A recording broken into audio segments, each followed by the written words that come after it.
Welcome back to cook with Rini. ഇന്ന് നമ്മൾ തയ്യാറാക്കുന്നത് ഒരു കേക്കാണ്. ബേക്കറികളിൽ നിന്നൊക്കെ വാങ്ങിക്കുന്ന അതേ ടേസ്റ്റിൽ തന്നെ നമുക്ക് തയ്യാറാക്കി എടുക്കാൻ പറ്റുന്നൊരു മാർബിൾ കേക്ക് റെസിപ്പിയാണ്.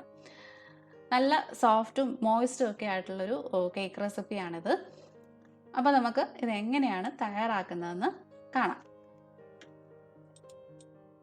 3/4 കപ്പ് പ്ലസ് 2 ടേബിൾ സ്പൂൺ മൈദയാണ് ഞാൻ ഈ കേക്കിന് വേണ്ടിയിട്ട് എടുത്തിരിക്കുന്നത്. ഗ്രാം അളവിൽ പറയുവാണെങ്കിൽ 100 ഗ്രാം മൈദയുണ്ട്. ഇതിലേക്ക് നമ്മൾ 2 ടേബിൾ സ്പൂൺ കോൺഫ്ലവർ ചേർത്ത് കൊടുക്കുകയാണ്. നല്ല ലൈറ്റ് ആയിട്ടുള്ളൊരു കേക്ക് കിട്ടുന്നതിന് വേണ്ടിയിട്ട് ഈ കോൺഫ്ലവർ ചേർക്കുന്നത് സഹായിക്കും. പിന്നെ ചേർത്തിരിക്കുന്നത് 1 ടീസ്പൂൺ ബേക്കിംഗ് പൗഡറാണ്. ഇത് മൂന്നും കൂടെ ചെറുതായിട്ട് ഒന്ന് മിക്സ് ചെയ്ത് യോജിപ്പിച്ച് നമുക്ക് മാറ്റി വയ്ക്കാം. 2 ചെറിയ മുട്ടയുടെ വെള്ളയും മഞ്ഞയും ഞാൻ വേർതിരിച്ച് എടുത്തിട്ടുണ്ടായിരുന്നു. അതിൻ്റെ വെള്ളയാണ് ഇപ്പോൾ ഈ ബൗളിലേക്ക് ഒഴിച്ചു കൊടുത്തിരിക്കുന്നത്. അതിലേക്ക് 1/2 ടീസ്പൂൺ വിനാഗിരിയും കൂടെ ചേർത്ത് കൊടുത്തിട്ടുണ്ട്, വൈറ്റ് വിനേഗർ. എന്നിട്ട് നല്ല ഹൈ സ്പീഡിലിട്ട് തന്നെ ഒന്ന് ബീറ്റ് ചെയ്ത് സോഫ്റ്റ് പീക്സ് ഫോം ആകുന്നിടം വരെ ഒന്ന് ബീറ്റ് ചെയ്തെടുക്കുക. അപ്പം മുട്ട എടുക്കുമ്പം ചെറിയ മുട്ട തന്നെ എടുക്കുക. നിങ്ങൾ എടുക്കുന്നത് വലിയ മുട്ടയാണെങ്കിൽ 1 മുട്ട മതിയാവും കേട്ടോ. ഈ കേക്കിൽ ഇതിൻ്റെ ആ ബാറ്ററിൻ്റെ കൺസിസ്റ്റൻസി വളരെ പ്രധാനപ്പെട്ടതാണ്. അപ്പം മുട്ടയുടെ വലുപ്പത്തിനനുസരിച്ചിട്ടും ആ ബാറ്റർ കൺസിസ്റ്റൻസിയിൽ ചെറിയ വ്യത്യാസങ്ങൾ വരാൻ വഴിയുണ്ട്. അതുകൊണ്ടാണ് ചെറിയ മുട്ട 2 എണ്ണം അല്ലെങ്കിൽ വലിയ മുട്ട 1 എടുക്കാൻ പറഞ്ഞത്.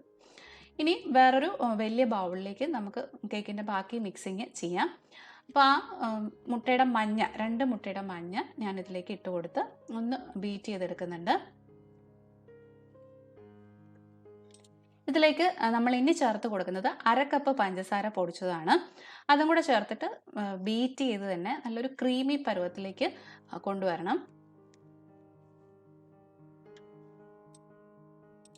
ഇതിലേക്ക് ആ മുട്ടയുടെ മണം ഇല്ലാതിരിക്കാൻ വേണ്ടിയിട്ടും അതുപോലെ നല്ലൊരു ഫ്ലേവറിനും 1 ടീസ്പൂൺ വാനില എസൻസും കൂടെ ചേർത്ത് കൊടുത്ത് ഒന്നുകൂടെ ഒന്ന് ബീറ്റ് ചെയ്തെടുക്കാം.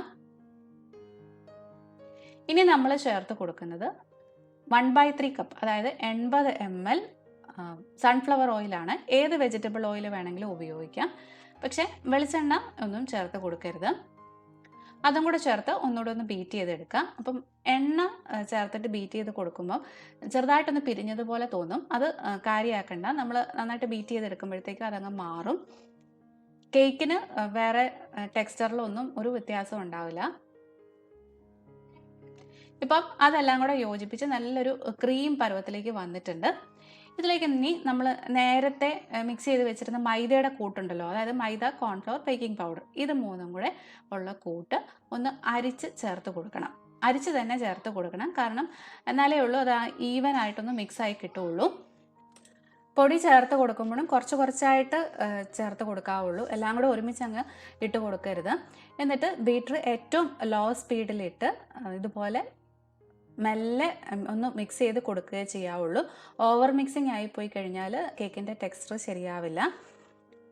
ഇതിലേക്ക് നമ്മൾ ഇനി ചേർത്ത് കൊടുക്കേണ്ടത് കുറച്ച് പാലാണ്. അപ്പം ഞാനിവിടെ ഒരു 1/3 കപ്പ്, അതായത് 80 ml പാല് തന്നെയാണ് എടുത്തിരിക്കുന്നത്. റൂം ടെമ്പറേച്ചറിലുള്ള പാല് ആകാൻ വേണ്ടിയിട്ട് ശ്രദ്ധിക്കുക. അതിൽ നിന്ന് കുറച്ച് ഇതിലേക്ക് ഒഴിച്ചു കൊടുത്ത് ഒന്നുകൂടെ ഒന്ന് മിക്സ് ചെയ്തെടുക്കുക. അപ്പം നമ്മൾ പൊടി ചേർക്കാൻ തുടങ്ങിക്കഴിഞ്ഞ് കഴിഞ്ഞാൽ എപ്പോഴും ബീറ്റർ ലോ സ്പീഡിലിട്ടിട്ട് മിക്സിങ് ചെയ്യാവുള്ളൂ. ഇനി ആദ്യമായിട്ടൊക്കെ കേക്ക് തയ്യാറാക്കുന്നവരാണെങ്കിൽ ഈ ഒരു സ്റ്റെപ്പിൽ ബീറ്ററിൻ്റെ ആവശ്യമില്ല. അതിന് പകരം ഒരു ഉണങ്ങിയ തടിത്തവിയോ സ്പാച്ചിലയോ ഉപയോഗിച്ച് യോജിപ്പിച്ചെടുത്താൽ മതിയാവും കേട്ടോ. കാരണം ഓവർ ബീറ്റിങ് അല്ലെങ്കിൽ ഓവർ മിക്സിങ് വന്നു കഴിഞ്ഞാൽ നമ്മുടെ കേക്കിൻ്റെ ടെക്സ്ചർ കറക്റ്റായിട്ട് കിട്ടില്ല. അപ്പോൾ നമ്മൾ ഇതിലേക്ക് ആദ്യം കുറച്ച് മൈദയുടെ കൂട്ടിട്ട് കൊടുത്തു, പിന്നെ കുറച്ച് പാല്, വീണ്ടും കുറച്ചുകൂടെ മൈദയുടെ കൂട്ടിട്ട് കൊടുക്കുക, വീണ്ടും പാല്, അങ്ങനെ ഓൾട്ടർനേറ്റ് ആയിട്ട് മൈദയും പാലും ചേർത്ത് കൊടുത്ത് യോജിപ്പിച്ചെടുക്കുകയാണ് ചെയ്യേണ്ടത്. പിന്നെ പാല് ചേർക്കുന്നതിനകത്ത് അതിൻ്റെ അളവിൽ ചെറിയ വ്യത്യാസങ്ങൾ ചിലപ്പം വരാം. ബാറ്ററിൻ്റെ കൺസിസ്റ്റൻസി അനുസരിച്ചിട്ട് വേണം നമ്മൾ പാല് ചേർത്ത് കൊടുക്കാൻ വേണ്ടിയിട്ട്. ചിലപ്പം ഒരല്പം കൂടെ കൂടുതൽ വേണ്ടി വരാം, ചിലപ്പം കുറവായിരിക്കാം വേണ്ടി വരുന്നത്. അപ്പം ഞാനിവിടെ അതെല്ലാം ഒന്ന് ചെറുതായിട്ട് മിക്സ് ചെയ്തെടുത്തിട്ടുണ്ട്. ആ 1/3 കപ്പ് പാലും ഞാനിതിലേക്ക് ചേർത്ത് കൊടുത്തിട്ടുണ്ട്. ഇനി ബാക്കിയുള്ളത് നമുക്ക് ഇതുപോലൊരു സ്പാച്ചില ഉപയോഗിച്ചിട്ട് ഒന്ന് മെല്ലെ ഫോൾഡ് ചെയ്ത് കൊടുത്താൽ മതി. ഇതിലേക്ക് നമ്മൾ ഇനി ചേർക്കാൻ ബാക്കിയുള്ളത് മുട്ടയുടെ വെള്ളയാണ്. അതും 2 ബാച്ചായിട്ട് ഇതിലേക്ക് ചേർത്ത് കൊടുത്ത് മെല്ലെ ഒന്ന് ഫോൾഡ് ചെയ്തെടുക്കുക. നമ്മൾ കേക്ക് തയ്യാറാക്കുമ്പം പിന്നെ ശ്രദ്ധിക്കേണ്ട ഒരു കാര്യം, നമ്മളിതിലേക്ക് ഉപയോഗിക്കുന്ന ഇൻഗ്രീഡിയൻസ് എല്ലാം തന്നെ റൂം ടെമ്പറേച്ചറിലായിരിക്കണം എന്നുള്ളതാണ്. ഇപ്പം മുട്ടയായാലും പാലായാലും ഒക്കെ സാധാരണ റൂം ടെമ്പറേച്ചറിലുള്ളത് മാത്രം ഉപയോഗിക്കാം. അപ്പം ആ മുട്ടയുടെ വെള്ളയും ഞാൻ ഇതിലേക്ക് ഒന്ന് മിക്സ് ചെയ്ത് എടുത്തിട്ടുണ്ട്. ഇനി ഈ മാവിൽ നിന്ന് ഏകദേശം ഒരു 5 ടേബിൾ സ്പൂണോളം ഞാനൊന്ന് മാറ്റി വെക്കുകയാണ്.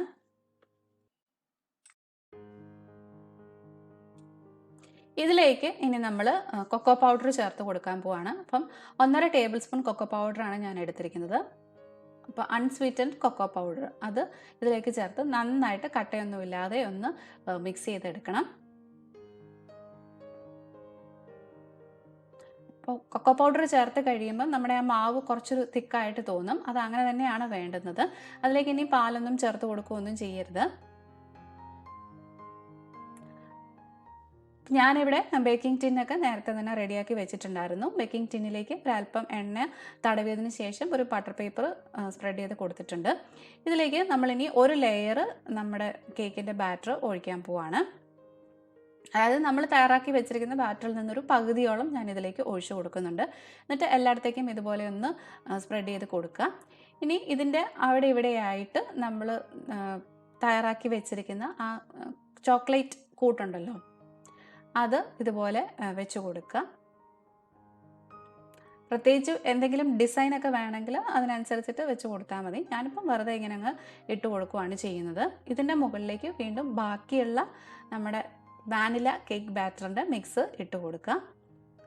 അതിൻ്റെ മുകളിലേക്ക് വീണ്ടും ചോക്ലേറ്റിൻ്റെ ആ ഒരു കൂട്ട് അവിടെ ഇവിടെയായിട്ട് വെച്ച് കൊടുത്ത് ജസ്റ്റ് ഫോർക്കും കൊണ്ട് ഞാൻ അവിടെ ഒന്ന് അങ്ങോട്ടും ഇങ്ങോട്ടും ഒക്കെ ഒന്ന് ആക്കി കൊടുത്തിട്ടുണ്ട്. വലിയ ഡിസൈനൊന്നുമില്ല. അതിനുശേഷം 1-2 തവണ ഒന്ന് ടാപ്പ് ചെയ്ത് കൊടുക്കുക. അതിനകത്ത് എന്തെങ്കിലും എയർ ബബിൾസ് ഒക്കെ ഉണ്ടെങ്കിൽ പോകാൻ വേണ്ടിയിട്ട്. ഇനി നമ്മളിത് ഓവനിലേക്ക് വെച്ച് ബേക്ക് ചെയ്യാൻ പോവാണ്. അപ്പം ഓവൻ 180 ഡിഗ്രിയിൽ ഞാൻ പ്രീഹീറ്റ് ചെയ്തിട്ടിട്ടുണ്ട്. 180 ഡിഗ്രിയിൽ തന്നെ ഇത് വെച്ച് കൊടുത്ത് ഒരു 30 മിനിറ്റാണ് നമ്മൾ ബേക്ക് ചെയ്യാൻ പോകുന്നത്. ഓവൻ ഇല്ലാത്തവർക്കും ഇത് കുക്കറിലോ അല്ലെങ്കിൽ സ്റ്റൗ ടോപ്പിലോ വെച്ചിട്ട് ബേക്ക് ചെയ്തെടുക്കാവുന്നതാണ്.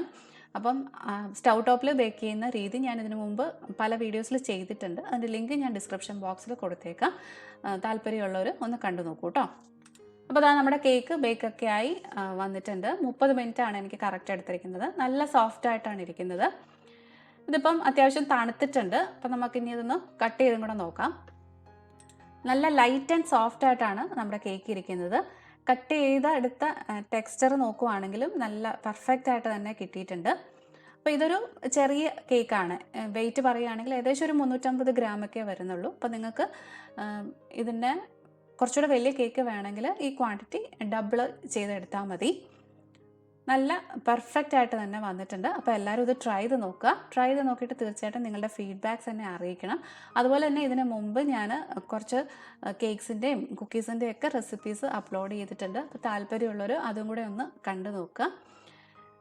നിങ്ങൾക്ക് ഈ റെസിപ്പി ഇഷ്ടമായിട്ടുണ്ടെങ്കിൽ ലൈക്ക് ചെയ്യാനും കമൻറ്റ് ചെയ്യാനും ഷെയർ ചെയ്യാനും ഒന്നും മറന്നു പോകരുത്. അതുപോലെ തന്നെ സബ്സ്ക്രൈബ് ചെയ്യാതെയാണ് കാണുന്നതെങ്കിൽ ഒന്ന് സബ്സ്ക്രൈബ് ചെയ്യുകയും കൂടെ ചെയ്യണേ.